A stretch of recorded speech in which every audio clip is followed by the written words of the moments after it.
The COVID-19 pandemic has far-reaching impact on urban youth as well as other age groups in America as a whole, and Maryland in particular. This week, according to the data from Johns Hopkins University, 770,816 deaths has occurred since the pandemic started, and it has doubled the U.S. Center for Disease Control and Prevention count of deaths for 2021. Cumulatively, the COVID-19 virus has caused the death of 770,816 Americans, while Maryland has recorded 11,255 deaths, and in Baltimore City, the death rate is 1,383.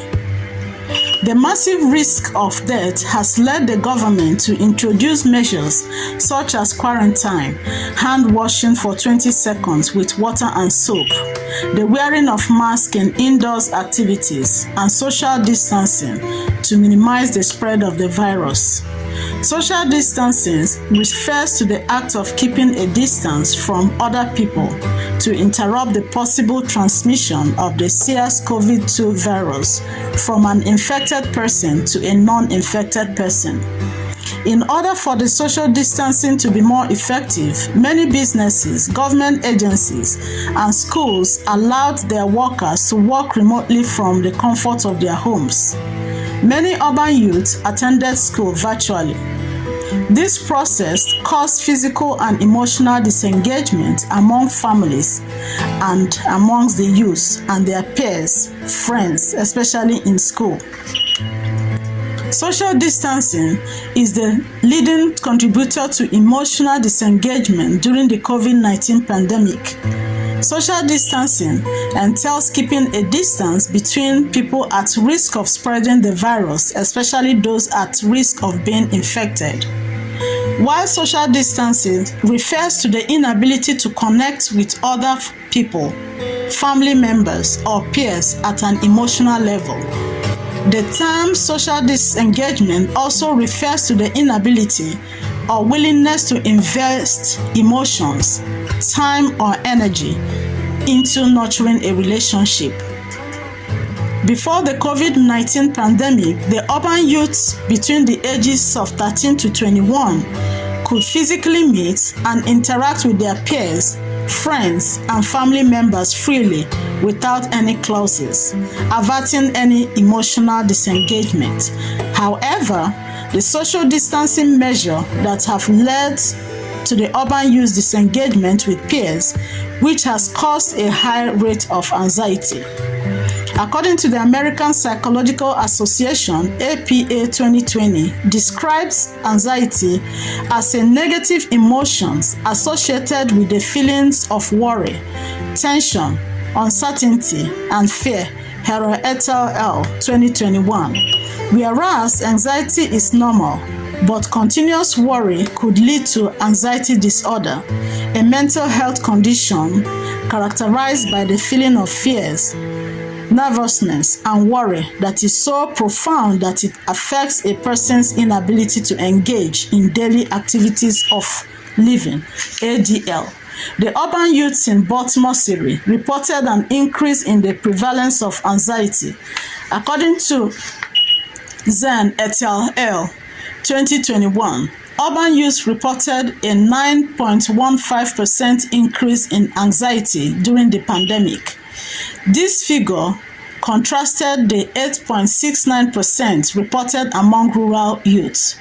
The high level of anxiety have contributed to the proportionate rise in substance use incidents among urban youths because as the anxiety level escalates, the youths opt to use drugs to relieve their stress and worry about the pandemic.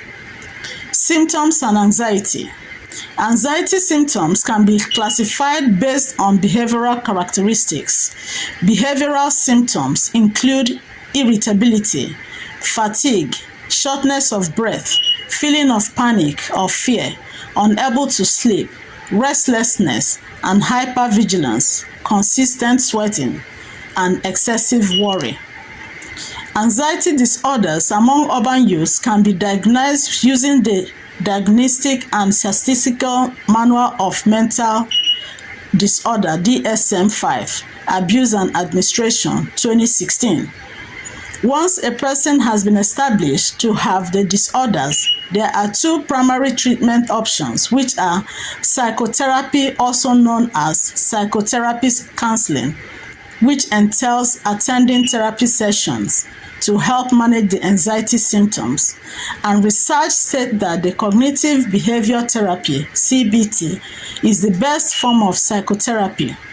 The therapy sessions involves training the youth on how to avoid anxiety by going to bed at the same time every night to get enough sleep, so that the body can get enough rest to stabilize the mood in the morning for better judgment and thoughts. Eating healthy foods and avoiding fast food to prevent some health problems. According to a study in 2021, taking omega-3 supplements in diets can lessen the feeling of anxiety in some youths. Taking deep breaths outside as often as possible. Using anti-anxiety and antidepressant pills such as beta blockers can be helpful in the decrease of anxiety. Besides, urban youths are to be encouraged to make some lifestyle changes, such as avoiding using substances and to engage in productive physical activities such as exercise. If a family member is experiencing anxiety or bizarre behavior, it is imperative to assure the individual that he or she will be okay and to call 911 for a best line support during an anxiety disorder attack that persists. The Baltimore Crisis Hotline 410-433-5255, Social Services 443-423-6400 or 443-275-2466. Give some reassurance that we as a society will get through this pandemic periods together and that the youths are not alone. The urban youth should be assured that even though the pandemic is ravaging a lot of people, both young and old, it is possible to be together and be there for one another with loved ones, family members, friends, peers, schoolmates through the use of technology, social media such as Zoom, Instagram, Twitter, Facebook, telephone, text messages, FaceTime, and Google Meet, among others, will help to reduce emotional disengagement, which potentially heightens anxiety disorders. It is also imperative for the urban youth to reach out to family members, friends, and the community stakeholders such as social services, the Baltimore City Crisis Line, for help when in crisis, because we care for one another, knowing that together we are stronger. As a social worker, my passion is to advocate for the youth in urban communities to ensure that they have access to medical assistance, health insurance, and most of the resources necessary to help them cope with any health problems they might encounter, including but not limited to anxiety disorder. This narrative was done by Ifeanyi Odinma, a Morgan State University School of Social Work Master's Program student.